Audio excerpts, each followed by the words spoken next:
kita juga harus tetap jaga emosi kita. Kita sampaikan kepada mereka, "Afwan ya nak, Umi sekarang lagi capek." Dia memang di tahap egosentris, di tahap dimana aku adalah segalanya gitu, aku adalah pusat segalanya gitu. Tidak bisa instan, tidak bisa langsung hari ini kita sampaikan, langsung dia paham. Tapi melalui pembiasaan-pembiasaan. Jadi setiap kali dia punya mainan atau makanan dan ada temannya yang juga ingin, kita sampaikan terus. Itu lama-lama dia akan belajar. Oh ternyata kita harus berbagi ya. Jumpa lagi di Sapa Edu Pagi. Assalamualaikum warahmatullahi wabarakatuh. Alhamdulillahirabbil alamin wassalatu wassalamu ala Rasulillah amma ba'du. Kembali di 87,6 MHz Radio DFM, saluran edukasi berkarakter. Sahabat muslim yang dimanapun berada, bagaimana kabarnya? Semoga dalam keadaan sehat walafiat. Tentunya kali ini kita kembali dalam program kesayangan kita, yakni Sapa Edu, untuk menghadirkan perbincangan-perbincangan seputar dengan edukasi yang mudah-mudahan bermanfaat bagi kita semua. Baik sahabat muslim semua dirahmati Allah Subhanahu wa taala. Mungkin terkadang kita dalam pendidikan itu melihat sangat banyak ya program-program yang luar biasa besar dalam pendidikan, baik itu dikeluarkan oleh pemerintah ataupun di sekolah yang memiliki kurikulum-kurikulum yang tertata dengan baik begitu ya. Itu adalah hal-hal fundamental di dalam dunia pendidikan yang sangat penting, yang tentunya kalau seandainya tidak ada kurikulum-kurikulum seperti itu, pendidikan tidak akan berjalan dengan baik karena itu adalah pedomannya. Itu adalah hal yang besar ya pemirsa. Namun apa saja sih hal-hal kecil yang juga sebenarnya berdampak besar pada pendidikan anak. Nah, ini adalah tema yang akan kita bahas pada kesempatan kali ini bersama dengan Mudirah TKIT 2 Dar El Iman, Ustazah Ummu Ibrahim. Baik, alhamdulillah sudah hadir pada kesempatan kali ini. Assalamualaikum Ustazah. Waalaikumsalam warahmatullahi wabarakatuh. Baik, Ustazah, terkait dengan tema kita nih, hal-hal kecil yang berdampak besar pada pendidikan anak. Biasanya dalam dunia pendidikan anak kan seringkali hal-hal kecil itu dianggap sepele ya Ustazah. Nah, menurut Ustazah sendiri bagaimana ataupun mengapa sebenarnya justru kebiasaan kecil baik itu di rumah ataupun di sekolah itu bisa berdampak besar pada perkembangan anak? Ya, baik Habib. Jadi kita itu orang tua ya, seringkali berpikir bahwa untuk memberikan pendidikan terbaik anak itu metodenya harus baik, harus bagus, sekolahnya harus yang terbaik, fasilitasnya harus lengkap. Padahal sebenarnya justru banyak hal-hal kecil yang bisa dilakukan di rumah, justru itu sangat membekas bagi si anak. Nah, jadi seringkali hal-hal seperti itu yang kita lebih berpikir, seperti kata Kak Habib tadi, berpikirnya lebih besar, padahal sebenarnya ada hal-hal sederhana yang bisa kita lakukan di rumah. Justru apalagi rumah ya adalah ibu juga, orang tua adalah madrasah pertama bagi anak-anak. Jadi anak-anak itu sebenarnya tidak butuh dengan hal-hal yang serba mewah atau mahal, tapi baik. Mereka justru akan memberikan dampak dengan apa yang mereka rasakan, dengan apa yang mereka rasakan terhadap perlakuan orang tua kepada mereka dalam masa pengasuhannya. Baik, berarti anak-anak itu sebenarnya kacamatannya sederhana berarti ya? Iya, sederhana, tidak melihat hal-hal kompleks seperti yang kita sebutkan tadi. Anak-anak mungkin nggak bakal mikir ini kurikulumnya gimana nih, orang tua saya ngajar saya, nggak mungkin seperti itu. Tapi hal-hal sederhana ini adalah yang diperhatikan oleh anak. Nah, kalau boleh kita berikan contoh nih Ustazah, contoh-contoh dari hal-hal kecil yang diperhatikan oleh anak dan terkadang itu akan sangat berdampak besar bagi pendidikan anak, itu apa saja nih? Ya, sebenarnya banyak sekali hal-hal kecil yang bisa kita lakukan di rumah bagi orang tua ataupun juga di sekolah bagi para guru atau pendidik ya Kak Habib ya. Seperti senyum dan tatapan yang penuh cinta. Ketika anak datang ke kita, mungkin mereka baru pulang sekolah, maka kita sambutlah anak tersebut dengan senyum, dan menatap ketika ia berbicara, menatap dia dengan penuh cinta. Begitu juga dengan guru-guru ketika menyambut anak di pagi hari ke sekolah. Anak-anak itu kan datang ke sekolah itu membawa dengan berbagai macam emosi ya Kak Habib. Iya. Enggak selamanya sih anak-anak itu mereka senang, happy gitu. Tapi anak-anak itu karena moodnya itu bisa berubah-ubah, bisa jadi mereka datang ke sekolah, ada yang senang, ada yang sedih, mungkin ada yang kesal, ada yang ngambek dulu di rumah. Ketika guru ketika dia datang ke sekolah, kemudian guru menyambutnya dengan senyuman, dengan tatapan yang hangat, itu akan sangat membekas sekali bagi anak-anak. Itu langkah mereka untuk masuk ke sekolah itu akan terasa lebih ringan. Mereka merasa disambut, mereka merasa dihargai gitu. Karena eh, ketika anak-anak kita beri senyuman dengan tatapan yang penuh cinta, maka akan berdampak bagi anak-anak itu, mereka akan merasa sangat dihargai. Itu dampak dari hal kecil yang kita lakukan tadi, yaitu dengan senyum dan tatapan yang penuh cinta. Baik. Nah, Itu sangat berpengaruh ternyata Ya. ya bagi anak-anak kita. bagi anak-anak kita. Nah, terkadang yang menjadikan hal itu berat adalah sebenarnya sederhana ya. Kita senyum Ya, kepada anak itu senyum aja, iya. nggak susah, tapi seringkali orang tua miss dalam hal ini terkadang nih Saza. Menganggap bahwasannya kita udah sering ketemu sama anak kita. Iya. Jadi kalau seandainya kita lagi ada sibuk sedikit, nah ini terkadang di momen-momen seperti ini susah orang tua. Iya. Dalam kondisi sibuk, bertumpuk pikirannya di dunia kerjanya, Iya. pulang ke rumah mungkin kesan awal ketika bertemu anak mudah-mudahan seringkali adalah senyum kepada anak, bermain Iya. kepada anak, menghilangkan penat. Nah, gimana kondisinya kalau seandainya ini nih Saza? Kalau seandainya kita itu dalam keadaan stres, kemudian kita berjumpa dengan anak, kita perlihatkan emosi kita yang tidak baik kepada anaknya. Apa ini berarti akan berpengaruh Saza? Iya, akan berpengaruh bagi anak. Oke.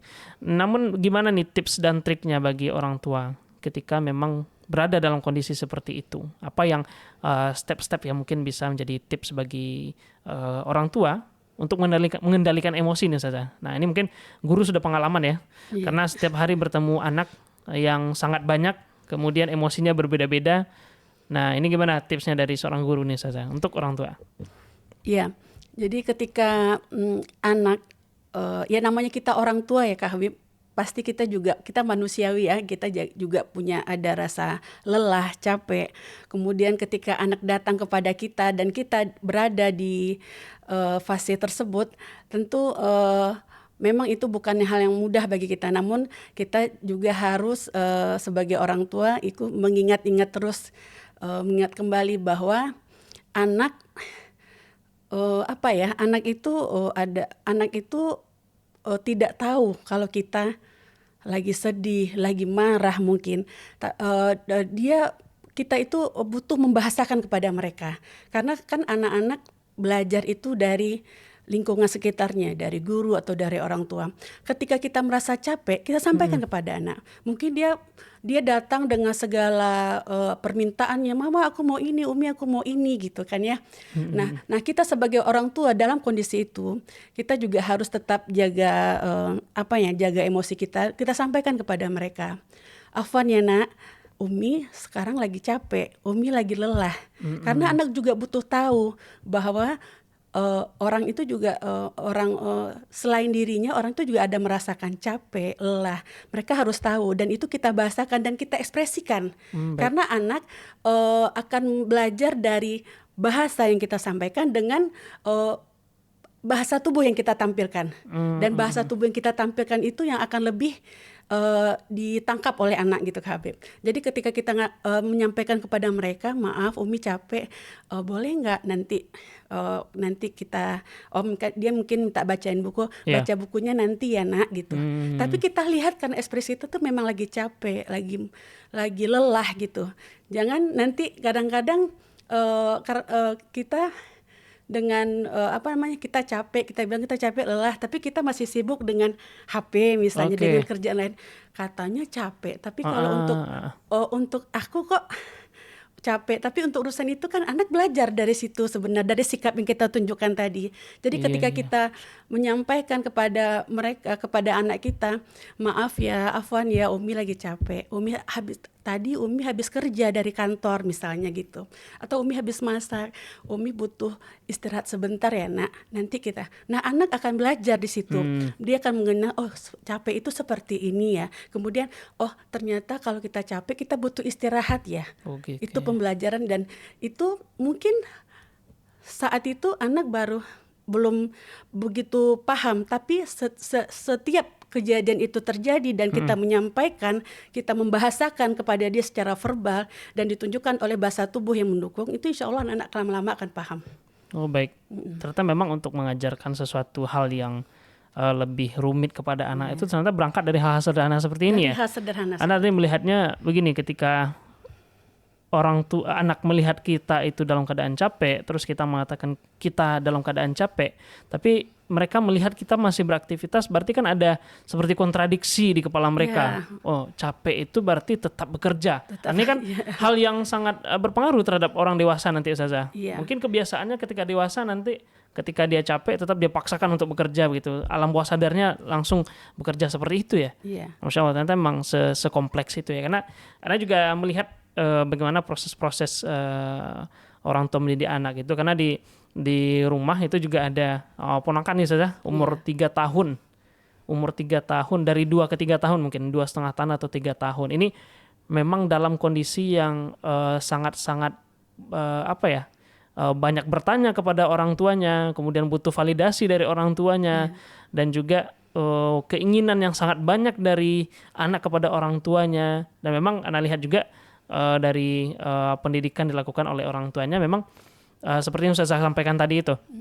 Jadi memang kalau seandainya memang orang tuanya lagi nggak bisa untuk melakukan sesuatu itu, memang dikatakan nggak bisa gitu, tidak diulur-ulur. Oke, bentar ya nak gitu, tapi nggak dilakuin gitu. Nah itu tidak seperti itu kalau Anda lihat. Kita nggak komitmen dengan janji yang kita buat. Jadi itu, tapi memang kalau Anda lihat di rumah itu sebagaimana yang saya sampaikan tadi, ketika dijelaskan dengan baik, oke bunda misalnya, oke mama gitu. Jadi anak-anak itu paham, oh ini ternyata sama orang tuanya nggak boleh seperti ini begitu ya.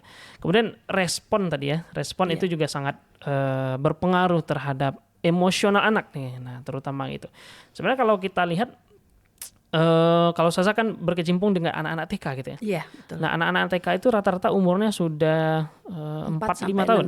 4-6 tahun. Nah gimana sih Ustazah melihat perbedaan dari anak 3 tahun ke 4 tahun menjelang mereka TK itu sebenarnya metode untuk mereka itu yang benar tuh atau yang cocok itu bagaimana sebenarnya dalam hal menerapkan hal-hal yang sederhana tadi Ustazah. Mungkin sedikit bisa Ustazah sampaikan juga untuk orang tua nih. Ya.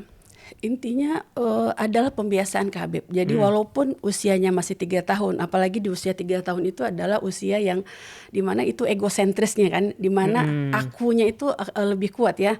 Semuanya itu harus berfokus kepada aku gitu kan. Jadi memang justru di sana, jadi ada hal-hal kecil seperti ini. Kadang kita orang tua ya, ketika anak-anak usia 3 tahun itu, dia punya barang mainan atau makanan tuh, dan kita seringkali ketika dia main sama temannya, terus kita suruh dia berbagi dan dia tidak mau. Terus kita karena orang tua, kita mungkin tidak paham, belum tahu ilmunya atau bagaimana, kita malu mungkin anak kita tidak mau berbagi.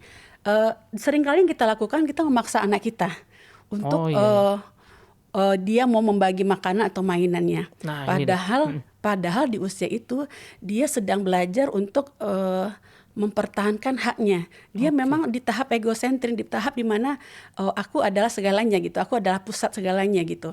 Jadi ketika kita paksa dia untuk mau berbagi, padahal itu belum di tahap itu dia jadi dia akan belajar nantinya ketika kita berbagi itu harus dipaksa gitu. Karena orang tuanya ayo kasih, sementara dia belum mau karena belum di fasenya dia untuk seperti itu. Itu hal-hal kecil yang juga sering kita kesalahan dilakukan oleh orang tua Kak Habib gitu. Jadi kalaupun kita ingin anak kita mau berbagi kuenya atau mainannya kepada temannya, kita sampaikan kepada anak kita bahwa itu ada temanmu yang sepertinya dia suka dengan kuemu misalnya begitu. Kamu mau nggak? Karena dia tidak bisa kita sampaikan, temanmu tidak punya makanan itu, tapi dia mau nggak berbagi sedikit. Kalau dia tidak mau, ya tidak dipaksa, tapi itu kita lakukan terus. Karena pendidikan anak usia dini itu tidak bisa instan, tidak bisa langsung hari ini kita sampaikan langsung dia paham, tapi melalui pembiasaan. Jadi setiap kali dia punya mainan, ada mainan atau makanan dan ada temannya yang juga ingin, kita sampaikan terus. Itu lama-lama dia akan belajar, oh ternyata kita harus berbagi ya. Tapi kuncinya jangan kita paksakan.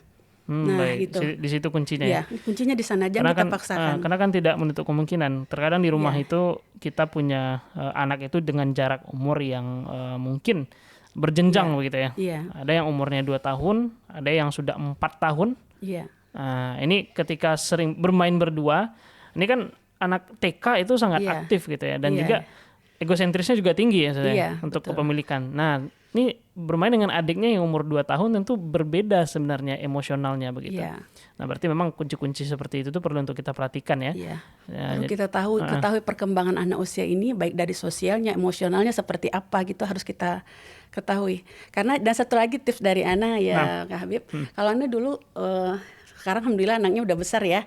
Dulu ketika anak itu memasuki fase usia nambah 1 bulan misalnya dari 3 bulan atau kalau naik ke 4 bulan atau terus Ana selalu ini karena kan buka buku perkembangan anak kita cek karena kan kita kadang-kadang nggak hafal semuanya ya nggak maksudnya kadang-kadang kita memiliki keterbatasan gitu terus nanti dicek kira-kira anak saya udah sesuai dengan tahap perkembangannya belum ya gitu lah. Nah jadi sering kayak gitu. Kalau mungkin di usia ini ya usia 1 tahun ke bawah atau 2 tahun ke bawah itu kan perkembangan fisiknya yang pesat ya fisik bahasanya gitu ya. Nah itu sering kita lihat misalnya umur 6 bulan sudah bisa duduk. Nanti kita cek anak saya 6 bulan sudah bisa duduk ya bisa duduk apa enggak gitu. Jadi setiap bertambahnya usia tuh buka lagi, cari lagi ilmunya gitu lah. Karena memang ya namanya kita juga tidak semuanya ingat dalam kepala kita semuanya perkembangan anak ini ya. Tapi apalagi itu anak pertama. Anak pertama itu memang betul-betul kita usahakan mendidiknya semaksimal mungkin. Karena nanti itu akan bisa dikatakan akan jadi pijakan kita untuk ketika anak kedua dan ketiga berikutnya. Jadi ini pengalaman pertama, kita memang harus banyak belajar, lihat lagi, cari lagi ilmunya. Nanti insya Allah ketika anak kedua, ketiga itu akan lebih mudah untuk menghadapinya karena kita sudah punya pengalaman dari anak pertama. Baik, terima kasih Ustazah atas diskusinya dan itu ini menjadi kunci-kunci penting bagi orang tua ataupun guru dalam proses mendidik anak. Jangan sampai kita lupakan hal-hal sederhana yang sebagian kita sampaikan tadi mulai dari sikap kita pertama kali ketika anak berkomunikasi dengan kita, kemudian senyum kita juga, ketegasan kita juga, bagaimana pola kita untuk menerapkannya kepada anak gitu ya. Dan ini tentu banyak hal lagi yang bisa dieksplorasi pemirsa dimanapun berada. Sumber bacaan sudah sangat banyak sekarang bisa untuk kita lihat begitu ya, bagaimana proses pendidikan anak atau tarbiyatul aulad. Dan mudah-mudahan ini menjadi salah satu kunci penting juga bagi kita untuk mempersiapkan generasi-generasi terbaik di tahun-tahun berikutnya. Baik, terima kasih kami ucapkan kepada Ummu Ibrahim atas kesempatan kali ini dan kita akhiri dengan doa kafaratul majelis. Subhanakallahumma bihamdika asyhadu alla ilaha illa anta astaghfiruka wa atubu ilaik. Wassallallahu ala nabiyyina Muhammad. Assalamualaikum warahmatullahi wabarakatuh. Stay tune di 87,6 MHz Radio DFM, saluran edukasi berkarakter.